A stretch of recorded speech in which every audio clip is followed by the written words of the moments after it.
This KGCT 8 News exclusive is being brought to you by the Songbird Music Business Conference. Join me at the coolest music conference in Texas on Saturday, August 8th, 2026. You can check them out at songbirdSherrySchwartz.com. Today, KGCT 8 News had an opportunity to sit down and speak with an extremely talented young lady that has an amazing music career at the young age of 18. Chloe Ray is a name you will be hearing often if you listen to country music. Here is her amazing story. We're here in the Tex Red Music Studios with a very talented young lady, and that's Chloe Ray. Thank you so much for joining us. Howdy, thank you so much for having me. So this young lady is very talented. She is a musician, she is a singer, and we're going to talk a little bit about her success today. So what got you started in the music industry?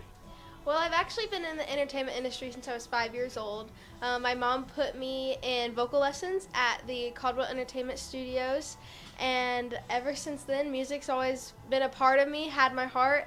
I was in a pop girls group from ages 8 to about 15, and so I was really into the pop scene, but when I hit 15, I realized that country music is always really going to have my heart, because I was born and raised in West Texas, so I've always been big into country, but I really fell in love with the storytelling and the authenticity of what country music really is, and so at 15 I decided that that was really what I wanted to do. I wanted to do country for the rest of my life. Yeah, you talk about storytelling, and we know that there's been a lot said about country music really being just that, storytelling. And so what inspires you to write your songs, and where do those lyrics come from? Really, my main thing is just real events that have happened in my life or that are going on in the world right now. I've taken some stories that my friends have told me, like stuff that's happening with them or their relationships, and I put that in my songs, or just personal experiences really is what makes me feel connected to the song, and I know what makes other people feel connected to my music, because it's all about being personal with each other. Yeah, sure. Very well said.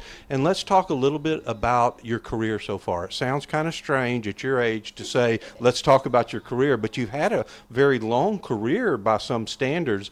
It certainly had to have its challenges. What have some of those challenges been? For sure. Well, when I was 12, I was diagnosed with Crohn's disease, and um, December of 2020, I started going into organ failure, and I was in the hospital almost all of December, and that really just took a toll on not only myself and my mental health, my physical health, but also like my music journey. I really wanted to just sit there and do nothing, to be honest, but my mom was just really begging me. She's like, just pick up your guitar, just try to sing one thing. And I was like, you know what, if it'll get you to stop talking, then I will do it.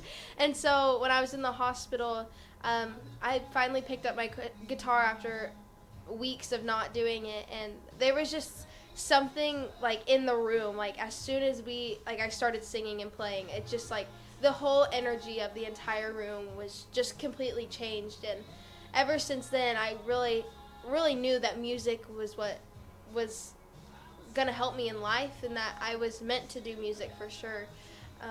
And it's now my goal with all of my music to not only write it for myself or sing it for myself, but to sing it to other people who are going through the same thing. And so I'm now really involved with the Texas Music Project. I'm an ambassador for them, and I'm also the face of the Music Heals program. So we bring in music into different hospitals, so music therapy, like I'll sing to them, or we can songwrite together, or just listen to music. But really, that's been the biggest thing. It was hard to kind of get more into it and want to do it, but after I've had that experience, like it's been nothing short of amazing, and I want every other person going through something similar to have that experience too. So what you're sharing with me is that it's very therapeutic. I understand that there was a doctor that played a very important role when you were in the hospital when it comes to singing and that healing that comes from singing. Can you tell us more about that? Yeah, so I was in the hospital and I was really down, and my mom, he was actually an ER nurse. He is an ER, or an ER doctor, sorry. He's an ER doctor, and his name is J. Max Slaughter. and he found out I was in the hospital, and so he came up and he was like, let's sing a song. So we sang Shallow, and my mom videoed it, and he posted it, and it actually got over 100,000 views on Instagram. And that's how the Texas Music Project actually like saw me again. I used to work with them here and there when I was younger, but after that video, they wanted to get to know me a little more and my story, and that's how we got really connected. Yeah, that is absolutely incredible. So a shout out to that doctor that took time to come into your room knowing what it was going to do when there's that music and that singing. Tell us, what's the next phase of life look like? Well, I just graduated high school and I got accepted into Belmont University. So I move in just a couple weeks and I will be majoring in songwriting up there. And I'm super excited about that, but I still have shows in Texas booked out, so I'll be coming back and forth between Nashville and Texas.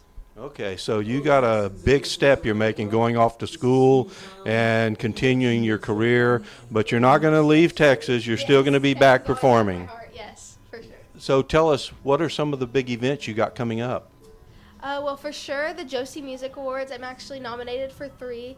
I've been a past winner before, and so it's really great just getting to go back every year and seeing all the people that I've met and meeting new people. So the Josies in September, and then I have gigs at the Rhinestone. I have a show with Tex Red Music, actually. They're bringing me out in October, which is really cool. I'm super excited about that. And so, yeah, I'm trying to get shows here and in Nashville, so hopefully some cool shows coming up in Nashville for sure. Good. So tell us more about Josie Awards. What's a Josie Award? It is the largest independent music award show in the world, actually. So everyone that's nominated is an independent artist. So we don't have a label or anything like that. We're just trying to get through this crazy career by ourselves, really. And you get nominated, you can nominate yourself, other people nominate. I've been nominated by other people, which is a crazy thing to even think about. Like, people think about me whenever they are nominating. But they have all different categories, from like Christian, gospel, to rock, to pop, to country. I actually won Song of the Year for Pop Contemporary in 2024, which was really, really cool. But this year I'm nominated for Singer or Vocalist of the Year Alumni Under 18, Artist of the Year Alumni Under 18, and I'm actually nominated for Country Song of the Year Female for Kiss Your Boots Goodbye. Okay, so when I said that this is a talented young lady, I'm not joking. Thank you. And so that's amazing at your age. And for those that want to hear your music, how can they do that? Yeah, so I'm everywhere at It's Chloe Ray. It's Chloe with 2 E's because my parents wanted to be a little different when they decided my name. But at It's Chloe Ray, Spotify, Apple Music, anything you stream your music on, and then all my social media, and my website is www.itschloeray.com. Okay, very good. Thank you so much for that. I appreciate you taking time out of your schedule today to sit down in the studio here and talk about your career. So I know I look forward, as I'm sure others do, to hearing some of your music. What is the latest music that you just released? Yeah, just a couple weeks ago I came out with Can't Trust My Heart. It was written by a great friend of mine named Cherie Swartz, and it's been doing pretty good, and I love the song, and I hope you guys love it just as much as I do. Okay, great. Thanks again for your time. Thank So you so much. I'm really encouraging you folks to tune into this music. You're going to find it to be some very high quality type music. I've heard some of it today, so it's exciting. So thank you once again for your time. Thank you so much. This KGCT 8 News exclusive is being brought to you by the Songbird Music Business Conference. Join me at the coolest music conference in Texas on Saturday, August 8th, 2026. You can check them out at songbirdSherrySchwartz.com. KGCT 8